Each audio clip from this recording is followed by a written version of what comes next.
Hello, my name is Cassie, and this is My Colorful Life. Today we are talking about something every artist runs into eventually, artist statements. Whether it's for art galleries, markets, your website, or even just labeling work to be in your booth, you're gonna need one. So today I'm gonna show you exactly how to draft a good one, even if you feel like you don't have anything deep to say about your work. Today we're gonna cover the types of statements on applications, formulas real artists use in all of their statements, and whether or not AI is a good tool to use to help you write your statements. First of all is, why are artist statements so important? So you are going to need a statement for so many things as you are working as an artist. It's going to be everything from art markets and festivals, galleries, juried exhibitions, grants, press, even your own website or writing labels for your walls. You need statements. And they're actually so much to your benefit when you write them. So I've learned from writing statements that it makes it so much easier for me to understand my own work and to talk about it as I am interacting with people, showing my work in person. I already have things planned in advance that I can say. So anyone who asks, oh, tell me about this piece, I automatically have a story I can pull out because I've already written it for my statement. In my booth, I actually include artist statements with every single one of my paintings. And a lot of times I end up selling my art from the statement alone. Because a lot of times people are in your booth, there you just kind of want to quietly browse. And when you have that printed out next to your work, it's talking for you. And I've had people come in, they will read a statement or see the title of a piece, and all of a sudden it hits them and they understand it.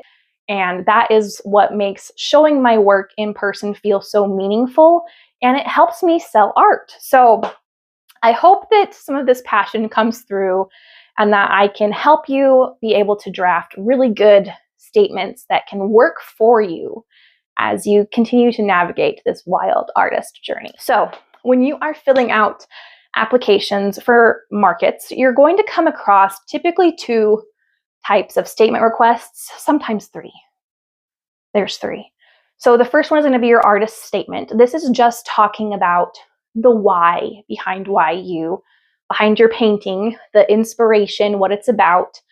They also may ask for materials and techniques. Now this needs to not be as flowery as your artist statement, but also should be a little more than just, I painted it using acrylics and brushes.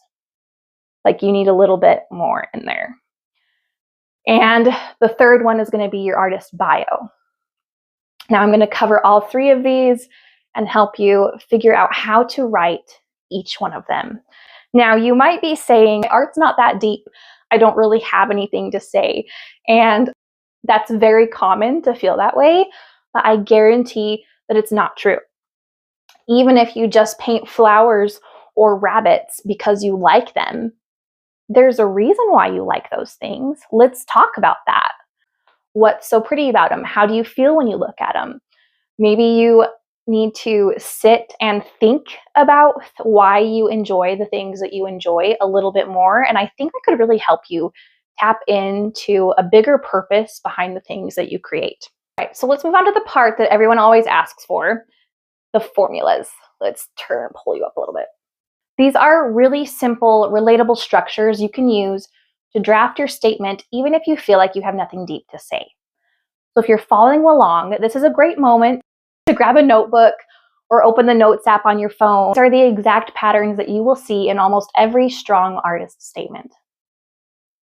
Sometimes when you're painting, you have a really clear thought or idea that you are wanting to emote with your work. Other times you paint something and then you're like, I don't know, I just painted this and now I have to somehow come up with something to say about it. And by following these formulas that I have found inside all art statements, I think it could really help you get some ideas flowing. This is clear, concise, reusable. It's your why, your how, and then what you want people to take away from the work as they're viewing it. Now to help you get started, I've made you a little fill in the blank style template that you can screenshot or write down. This is a perfect guide to use to get you brainstorming. It lets you know what topics you should cover and the formatting and order that they should all be in for a nice, strong artist statement.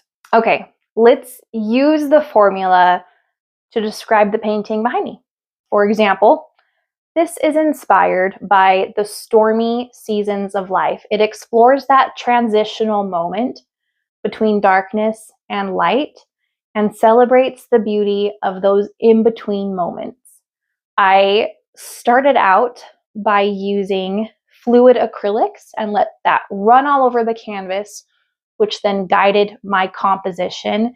And I layered on all of the waves on top after that with heavy body acrylic paints, using brushes and palette knives and my fingers. And then the last line is supposed to be what you want people to experience when they are looking at your artwork. When people look at this, I hope it makes them not feel alone. I hope it helps them see the beauty within those in-between moments and that there's hope on the horizon. Something like that. We could flesh it out on the paper a little bit nicer, but hopefully that gives you an idea of how the formula can work for whatever it is that you create.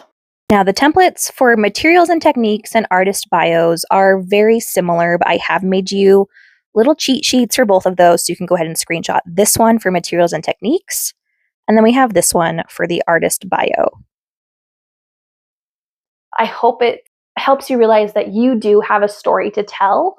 You just need to find it. Now, once you've written out your long statement, we can condense that into some shorter ones. When you're ready to condense, ask yourself, what are the 3 most important ideas in this statement here? And then shorten it. A medium version would be like 70 to 120 words. A shorter version would be like 25 to 40 words. And these are perfect for things like the labels that go on your walls, applications, websites, or even captions on social media. If you've been following along my Art Market series, you may have heard me mention Zapplication. This is a great place to apply to markets in the United States. As you're setting up a profile in this, there is a place where you will actually make all of these statements and they'll be saved for you. That's a great place to store them. I also, on my notes app of my phone, I keep a lot of them in there.